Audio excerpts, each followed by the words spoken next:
bakit ka napadesisyon na ituloy yung pagsampa ng kaso? Actually, ayoko sana itong patulan na, pero kailangan may tumindig laban sa mga ganitong klaseng tao na nagpapakalat ng mga paninira at mga fake news online. Ang dami pong tumatawag sa akin ng mga kaibigan, yung iba, mga abogado rin, na nagsasabi na notorious nga daw itong babaeng to, itong abogadong to, sa pagkakalat ng mga fake news. Ang bilis nga ng vindication natin kasi nung siniraan niya tayo at naglabas siya ng column against us ni Ria na sinisiraan kami at sinasabi ng daya kami dun sa marathon. After a few days, lumabas kagad yung kanyang warrant of arrest. Nakita ko yung mga mugshots niya, nagkalat sa social media.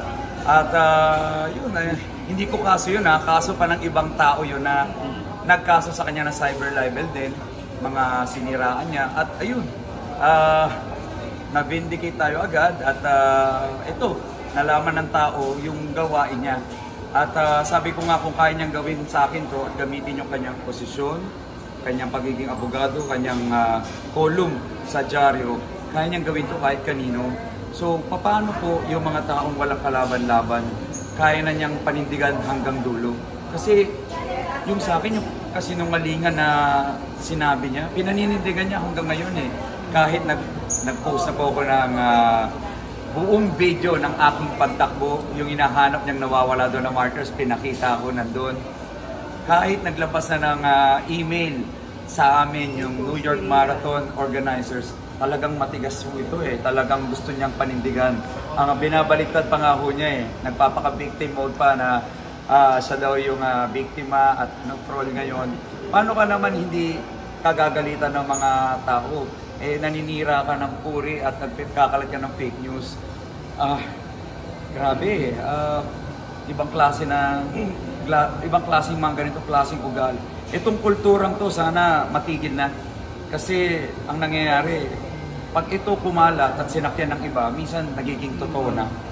Ang hirap maging ganito ang kultura natin sa Pilipinas na isang accusation lang kaya nang kumalat na maging fake news at mapaniwalaan ng ibang tao. Marami na pong nasaktan. Hindi lang naman ako, kung ako lang okay lang pero yung mga mahal ko sa buhay. Dinamay pa niya si Rian. Siyempre, mahal ko si Rian. Kailangan ko yung pagtanggol Ayaw na rin niya pansinin pero ramdam ko na apektado rin Di, pamilya ko, nanay ko, mga kapatid ko. Ang dami niyang nasaktan na tao. So, lumalaban lang ko para dito. Kailangan ko sila yung paglaban dahil hindi ko alam anong point nito sa dinami-dami ng tumakbo. Kami pa pinag-iinitan. Sabi ko nga, sanay ako sa hirap. Nag-travel kami Pilipinas papuntang New York para i-represent yung charity na Smile Train. Sabi ko nga I represent a charity institution that helps children with cleft palate. Matagal ko na itong ginagawa, ilang taon na. Sisirain mo. Dapat nga mag-apologize ka sa mga batang to, sa mga tao, sa mga supporters mo. Pinagpestahan niyo pa kami sa mga comment section ng mga kaibigan niyo. Alam mo, hindi ko maaalis sa utak ko na talagang meron talagang nag-motivate dito para gawin to para sa akin. Lawyer to di ba? Sino politically motivated? Hindi malayong isiping politically motivated yung ginagawa niya sa akin. Kasi nga lawyer siya Sinong kliyente niya sa Maynila napapaboran ng aking pagkasira? Tsaka kung ang pagtakbo ko lang sa marathon ang punteriya niya, bakit niya kinukonekta sa pagtakbo ko sa Maynila? Sinasabi niya in question daw ang aking integridad, ang aking pagkatao dahil tumatakbo ko sa Maynila. Yun yung nakalagay sa article niya. Nakalagay pa sa comment section niya na she's worried daw. Nag-aalala na siya dahil kung kaya ko itong gawin, kaya kong gawin sa Maynila. Grabe. Napunta from marathon, from charity, dinala mo sa usapang politika. Sino kliyente mo? Sino kasama mo sa pagtakbo mo na kaibigan para utusan ka na sirain ako? Itigil mo na yan. Sabi ko nga, this will be the last time I'm gonna talk about her. Ayoko na pag-usapan to. I will let my lawyers deal with this. At sana magsilbi itong lesson sa mga plano pang, may mga tao pang planong manira. Alam niyo po, ako, laking sampalok, hindi naman tayo bumaback down sa mga laban. pag kinanti mo kami at talagang lalaban po kami. Kaya ito ho, magsilbing babala sa lahat po ng naninira. Hindi lang yung abogadong kinasuhan namin, may iba pa kaming kinasuhan. So, doon sa mga ibang naninira pa, antay lang kayo. Kung magkano naman ang binabayad sa inyo ng mga kalaban namin, lahat yan mawawala din dahil patong-patong na kaso mga nag-aantay sa inyo. Antayin nyo lang. Mayor, for the record, ano po yung mga kasong isinampan nyo at ilang? Nagsampu tayo ng ilang counts ng mga cyber libel laban sa kanila. Ilang count? Yung lawyer ko na lang tayo magsasabi. So, clear lang natin, Lawyers ako. yung sinulat ko yun ang parang naging dahilan para tirahin ka ng ibang vloggers. Actually, parang ang well-planned attack eh. Kasi pagkasulat niya, pagkatapos ng halos wala pang isang araw, lahat ng mga bayarang vloggers, social media personalities, sinakyan po ang kanyang article. Pati siya, nag-post pa siya, hindi pa siya nakontento sa social media, sa media kung saan siya nagtatrabaho. Nag-post pa siya sa social media niya para mabigyan siya ng konting 15 minutes of fame. So, sinakyan po ito ng mga vloggers, mga kalaban. Kaya sabi ko nga anong mapapala mo para siraan kami? Sinong nakikinabang sa kasiraan namin na to dito sa Maynila? Sinong kliyente mo? Sana yun ang masagot niya. Diba? Kasi ang dami na nitong, narinig ko lang, marami na pinagtatanggol na ng mga dubious personalities. So sana, ang payo ko sa kanya, wala ka nang ambag sa lipunan, gamitin mo na lang yung kung anumang resources meron ka, yung talino mo, yung pag-aaral mo, yung follow mo sa mga mabubuting mga proyekto na makakatulong sa mga tao. Kasama pa rin si Riaz na complainant? Ako lang po. Bakit hindi sinama? Hindi ko na po dinamay. Ayaw rin naman niya kasi na rin sana niyang bigyan ng pansin. Ako po ginagawa ko to para doon sa mga taong walang kalaban-laban. Ako na po magre-represent sa lahat ng mga taong inaagrabyado at sinisiraan. Pero saan totoo ba na pag hindi nyo ito kinilaro, hindi na may possibility na whatever kayong maban sa mga marathon, international marathon? Actually, yung kiniklaim niya po sa kanyang article na we are under investigation. Pagkatapos na makuha yung mga medal namin, we are under investigation. Ito mga mapanirang accusation na naman. Wala akong nag-iimbestiga. Kami na nga ho yung nag-reach out sa organizer na nasaan yung mga markers na nawawala. At clear naman nila kami na pasensya na, naligpit na, at kailangan i-open yung mga daan. Pero considered pa rin kayong official finishers ng New York Marathon 2024. Pero pinapos po ninyo. Opo. Actually, hindi ko naman ito first marathon eh. Pang ilang marathon ko na po. At sabi ko nga, matagal na namin sinusuportahan ang Smile Train at Smile Train Philippines. Nakapagpa-opera na po tayo ng daang kabataan through our charity efforts, through our donations. And sabi ko nga, hindi kami pumunta sa New York Marathon para magpabilisan or mag-compete.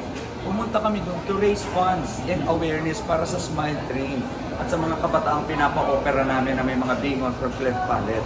Yan lang ang dahilan na to. Kaya sabi ko, sana tapusin na natin to. Sana mag-issue siya ng public apology. Hindi na kahit di na sa akin. Doon sa mga nire-represent namin charity at sa mga kabataan na may cleft palate. Kung sorry siya ngayon, orong yung ano? Tiro mo yung Binigyan mo ba na bago ka nag-file? Alam niyo po, kahit ano pang gawin natin, matigas tong taong to. Naglabas na tayo ng ebidensya ng video, naglabas na tayo ng email ng New York Marathon. Medyo matigas talaga to. She will move heaven and earth to prove that yung mga kasinungalingan niya ay totoo. So dapat to binibigyan ng leksyon. Hindi pa to nakontento sa warrant of arrest niya sa Cebu. Dapat yata to masampulan na talaga at makita ng mga kasamahan niya, yung mga sumasakay sa kanya, mga kaibigan niya, mga supporters niya, pati yung mga vloggers at mga bayaran ng mga social media na celebrities na sinakyan yung kanyang fake news, lahat yan mabibigyan po ng leksyon pagkatas nito. So Mayor, kahit mag-sorry siya, tuloy ang kaso? Tuloy lang po ito. Tuloy-tuloy lang to hanggang lumabas po yung mga katotohanan.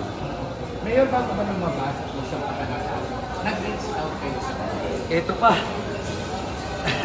Yung naglabas pa siya, pinost pa niya ako sa social media niya, yung interview ko, tapos naglabas siya na dapat daw, nag-explain ako sa kanya, nagpaliwanag ako sa kanya. at ako magpapaliwanag sa'yo. Dapat baliktad, bago ka naglabas ng article as a responsible journalist, nag-reach out ka sa amin, inalam mo muna yung side namin, or kaya nag-reach out ka sa organizers. Pagkatapos nun, pag na-confirma mo na tama, tsaka ka maglalabas. Hindi yung mag-accuse ka ng isang tao, o in this case, maraming tao, more than one, ng pandaraya, tapos ililink mo pa sa politika. That's just, hindi ko na alam, masama to. Sabi ko nga, sana matigil na yung ganitong kasamaan. Imbis na gumawa ka ng mga ganyan, magpakalat ka ng toxicity and negativity sa mundo, tumulong ka na lang sa ibang tao. Personally, gano'n ito naka-apekto sa'yo? Ako, sobrang daming naninira sa akin. Hindi ko na talaga ito pinapansin eh. This just motivates me to do more good, to help more people, and to prove myself. Alam niyo po, dahil palakas tayo ng palakas sa Maynila, sinisiraan nila tayo.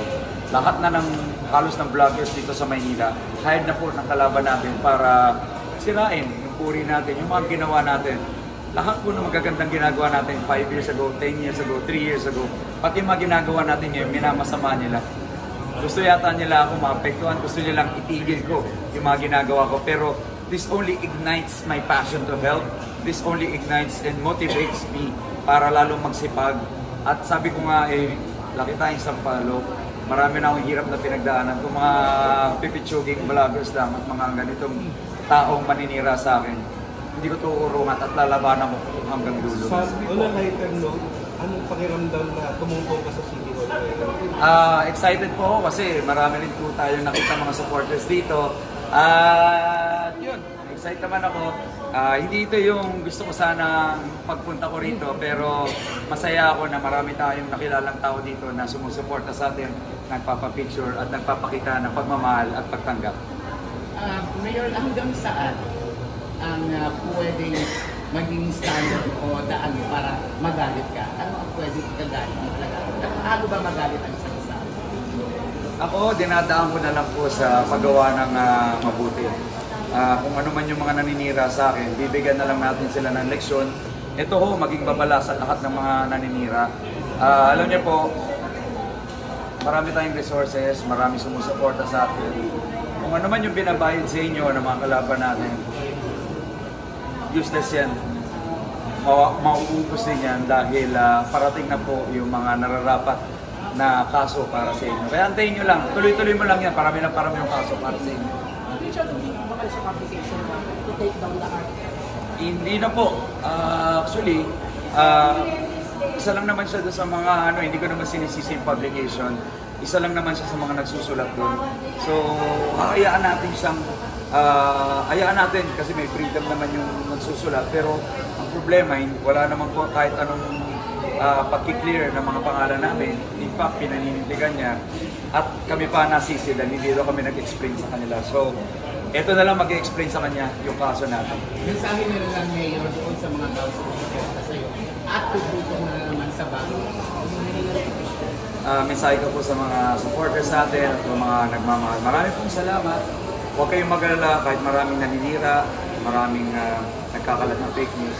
Hindi ko yan makaka-apekto sa mga trabaho namin. Hindi yan makaka-apekto sa mga ginagawa namin. In fact, mas ginaganahan pa akong triplehin yung tulong na binibigay namin, triplehin yung serbisyong binibigay namin, at triplehin yung sipag ko para i-prove na lahat po ng pagsisira nila sa amin ay mali at i-prove na talagang malinis ang mangaring namin para sa mga Manileño. Sir, anong masabi niyo sa mga survey ngayon? Kumakit na kayo?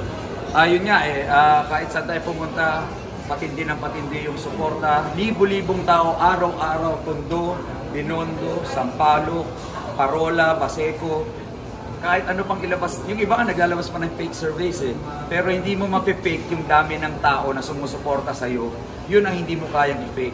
At nakikita ko naman yung mga videos online, ng mga surveys, marami rin doon sumusuporta sa atin. So, tuloy-tuloy lang tayo sa pagkayod at makikita ng tao kung ano talaga ang boses ng bawat Manileño next year at malalaman nila kung sino talaga yung gusto nilang mamuno sa Maynila. Thank you, Mayor. Thank you. Question po.